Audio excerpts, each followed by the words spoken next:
Oui, c'est la question que beaucoup de gens posent maintenant. Il y a plusieurs façons pour moi de répondre à cette question, mais d'habitude, je suggère ce qui suit.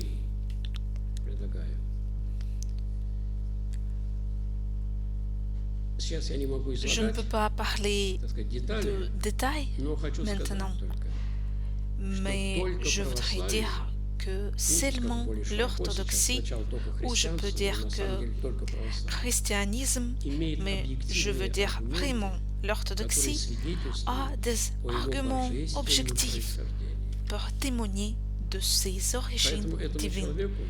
Nous devrions demander à cette personne si elle est un représentant d'une autre religion. Pour quelle raison croyez-vous que votre religion a une origine divine? On doit avoir une conversation sérieuse. Pourquoi pensez-vous qu'elle a l'origine divine? C'est divin qui signifie vrai.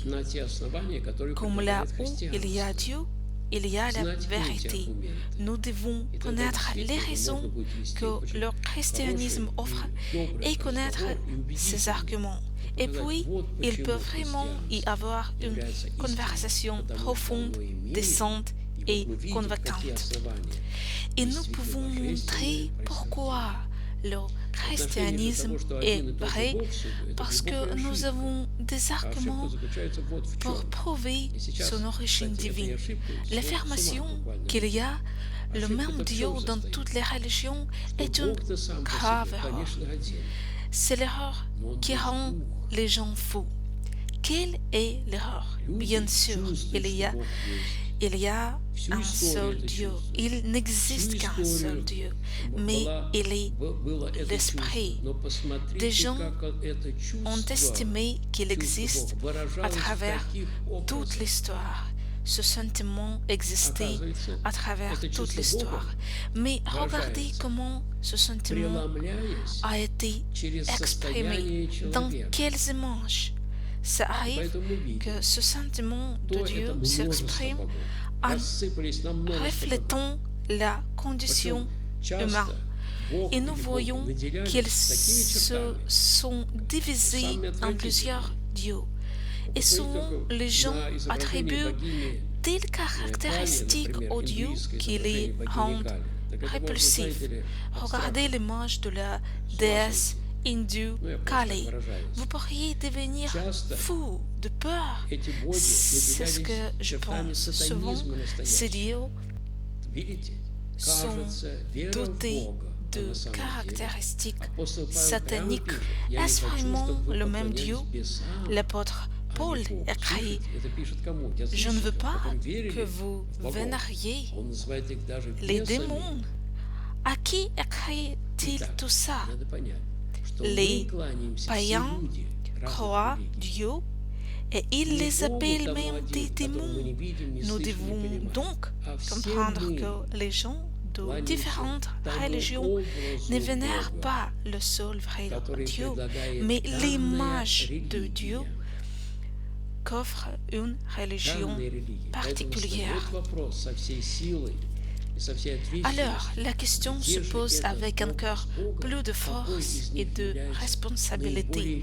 Où est la vraie image de Dieu?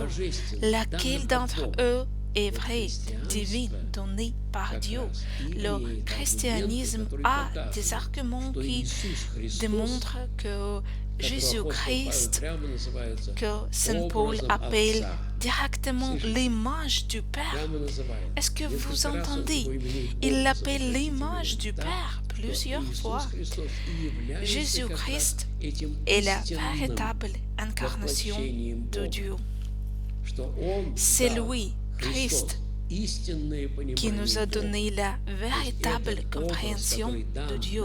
Ainsi, l'image qui nous est donnée à l'image de Christ est la véritable image, et donc en suivant cette image nous avons la ressemblance de Dieu, nous sommes assimilés à Dieu, nous devons donc répondre à cette question.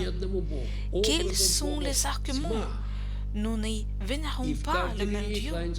Il y a plusieurs images de Dieu et dans chaque religion, les gens vénèrent leur image de Dieu, mais pas le seul Dieu. Je répète, chaque religion a son image de Dieu et dans le christianisme, nous vénérons l'image de Dieu.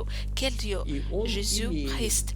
Et nous avons des arguments évidents et objectifs pour nous assurer que le christianisme a vraiment une origine divine. Pas parce que nous le croyons, mais parce qu'il y a des arguments objectifs, parce que nous pouvons croire n'importe quoi.